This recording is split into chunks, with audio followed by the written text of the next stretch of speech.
Анан эгерде 10 миң киргизейин дегенге биз 13 миң ушундай талап кылып атпайбызбы? 2 арыз 3 миңге кетет, 10 миң киргизгенге.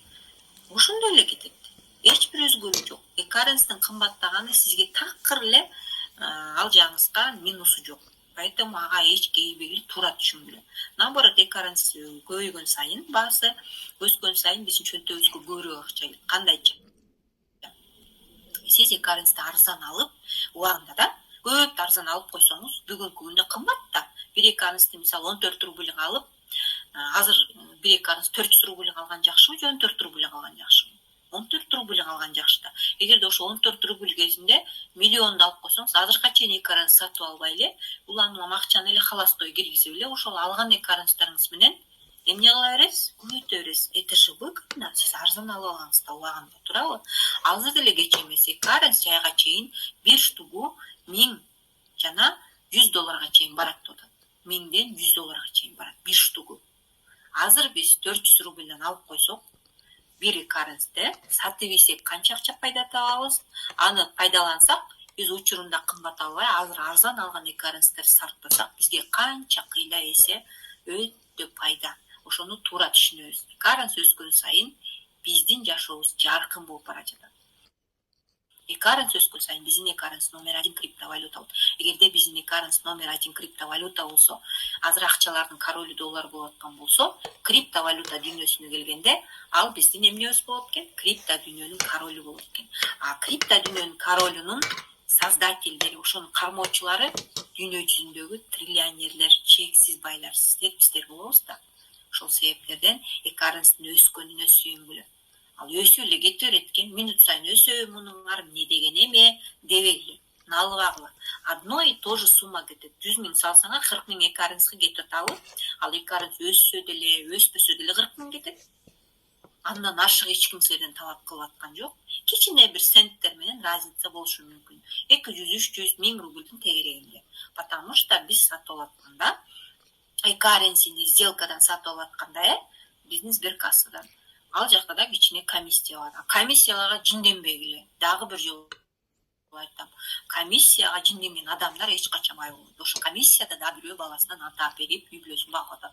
Ал сиздер үчүн пожертвование. Сиздер үчүн азыркы соопчулук иш, биз постоянно тапкан акчабыздын 10%-ин эмнеге беришибиз керек? Садака кылышыбыз керек.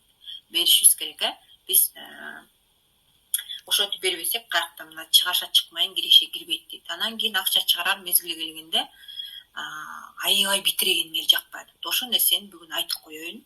Битирбегиле. Ким чыгарат экен, ошо менен один к одному күтөбүз. Очередь деген токтоткула. Очередь мындай болбойт. Биз Binance'дан чыгарабыз.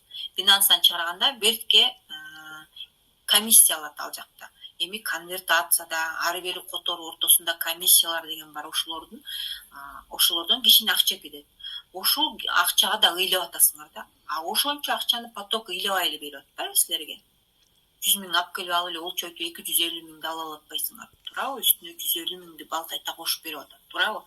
Анан кайра ошону чыгарарда кичине комиссия кетсе, ыйлайсыңар, жок, один к одному деп. Антпеңиздер. Бул сиз анткен сайын сиздин акчаңыз өтө көбөйбөйт. Бул дагы бизге коюлган программада, Кудай таалам ошол программаны кандай акча берип көрөйүнчү буга.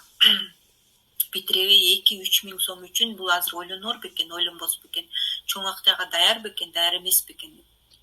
Сизди сынап атпайбы? А сиз андан акчаңыз көбөйгөн сайын битирип атасыз. Ошон үчүн бул дагы сыноо. Анда сиздин акчаңыз эч качан көбөйбөйт, керектүү деңгээлге жетпейсиз. Поэтому кандай болсо биздин платформада ошого баш ийип эле, эми макул.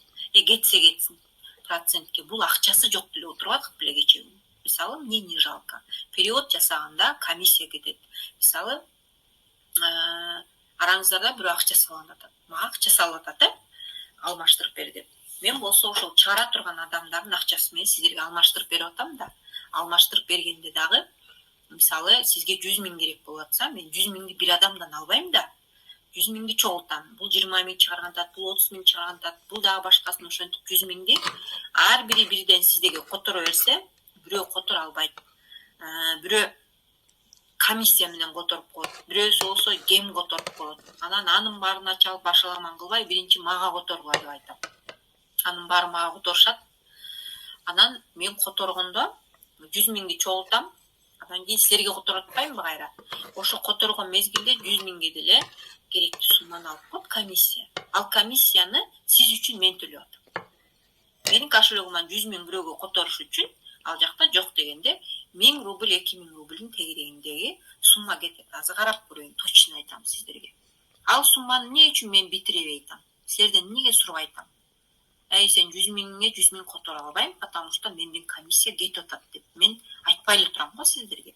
Анткени бул эми Кудай Таалам бизди кандай жайгаштырды, ошого карап ушундай нерсе болуп атат. Поэтому мындай учурларда бардык лидерлерибиз ушундай эле поступать этет. Ар бир киши которгондо өзүнөн комиссия кетип атат. Ага эч ким учуккан жок. Ошондуктан комиссияга ыйлабайбыз. Ладно, азыр мен переводду басып 100 миң кылып көрөйүн. Канча акча кетет экен?